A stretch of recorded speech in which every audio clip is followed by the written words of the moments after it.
इसलिए जाओ ना, हम तुमको श्राप देते हैं कि कलयुग में तुझको अंधा होकर के पैदा होना पड़ेगा। ब्रह्मा कलयुग में आए, अंधे हो गए, अंधे होकर के पैदा हो गए।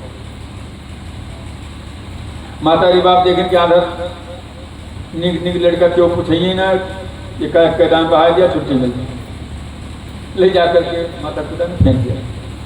सर्पतक थाल हम बहा दिया, मर जाए, छुट्टी मिल गई।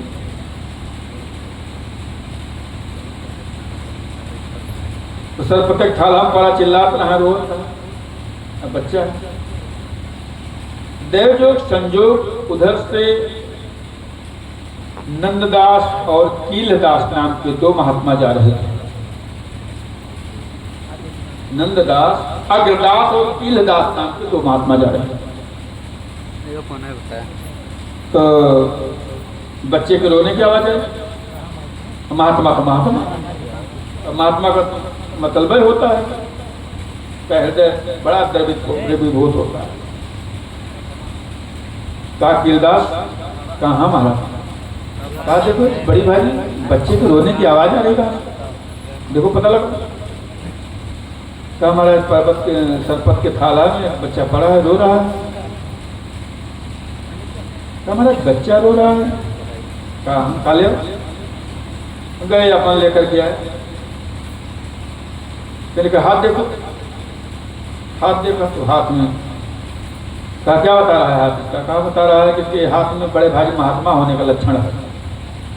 कहा उठा लो। कहा क्या करेंगे महाराज? उठा करके अंधा है। कहा कि कमंडल में पानी है? कहा हाँ। कहा दोनों उंगली कमंडल में बोल, अब बोल करके इसकी आंख बना। हे भैया, महात्माओं की कृपा, दो अंगुली कमंडल में बोले, जैसे ऐसे बनाए तो आंख टकाटक खुल गई। ले आए, पालन पोषण किया बच्चे का। बच्चे का नाम रखा नाभादास। बच्चे का नाम रखा नाभादास। एक दिन अग्रदास और कीलदास दोनों महात्मा, गर्मी का महीना था, बैठे अपना ध्यान कर रहे थे भगवान का। इनकी सेवा थी देना हाँकने की, भाई गर्मियाँ थी तो ये देना हाँक चेला थे। महात्मा लोग घबराए, देह गिराए, घबराने देह गिरगिरान, आँख खोले चाहे, कहने गुरु बाबा तू पूजा करा। जौन तोहार दुटू चेला आवत रहे समुद्र महा जहाजिया से, जहाजिया बुड़त रहे व्यक्ता परेशान है, हम या बेना झटक दे है नाव किनारे लाग के बाप 2 घंटा में आ जाए, चिंता कर तू पूजा करा। अग्रदास ने कहा का बच्चा, जौन चीज हम ध्यान में देखते हैं वो कैसे लिखियारन देख लिया। तो तू हुआ क्या? कहें बाबा कुछ ना, हम आपको चेला कहना, तुझे हुआ बताओ। डांटी डटवाया ना, गुरु आज्ञा। तो कहा कि महाराज हम भगवान कृष्ण के द्वारा श्रापित ब्रह्मा, अब आप हमारे उद्धार का कोई उपाय कीजिए। महात्माओं को बड़ी दया आई, उन्होंने कहा कि तुम 700 भक्तों की कथा लिखो, तब जाकर के तुमको इस पाप से मुक्ति मिलेगी। तब नाभादास ने 700 भक्तों का चरित्र लिखा, लिख करके जो तैयार किया उसी का नाम हुआ भक्तमाल। उसका नाम हुआ भक्तमाल। तब जाकर के इनको इस श्राप से, भगवान के श्राप से मुक्ति मिली। भगवान ने ब्रह्मा को माफ नहीं किया। के बारे में और भी कथा कहा जाता है कि ब्रह्मा जी भगवान सीधे ब्रह्मलोक में पहुंच गए ब्रह्मा बन करके। कहा कि अगर कोई ब्रह्मा आएगा तो उसको घुसने मत देना। स्वयं ब्रह्मा बन के ब्रह्मा जी के आसन पर थे। जब ब्रह्मा जी लौट के गए पता लगा कि ब्रह्मा जी टर्मिनेट हो गए।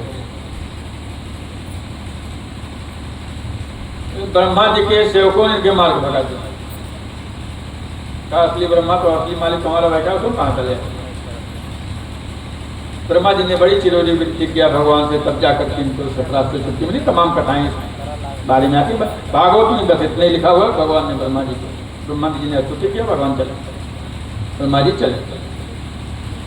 इस प्रकार से ब्रह्मा जी का मोह इन्होंने भंग किया। बोलो भक्तवत्सल भगवान की जय। एक दिन की बात है, भगवान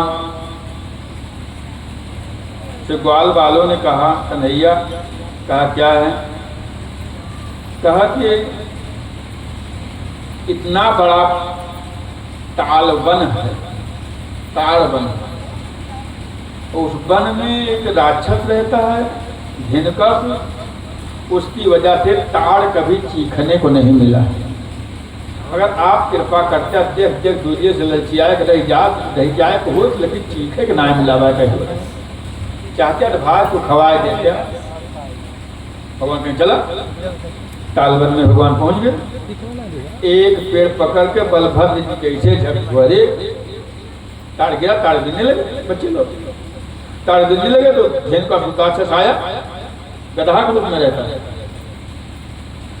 आया दुलत्ती, ये सब दुलत्ती मारा था, जो गदावर के पीछे कहीं चले लायक ना हो तो लेन के गोड़वा बांधा रहा, पिछड़ते हुए आया बलभद्र जी को, ऐसा दुलत्ती मारा कि अगर होशियार ना होते तो कचई से उड़ जाते। पिछड़ते हुए आया बलभद्र जी ने, जैसे दुलत्ती मारने चला तैसे उसका पैर पकड़ के उसी ताड़ के नीचे पर फटक दिया, उसका प्राणांत हो गया। इस प्रकार से धनुकासुर का उद्धार बलभद्र जी ने किया।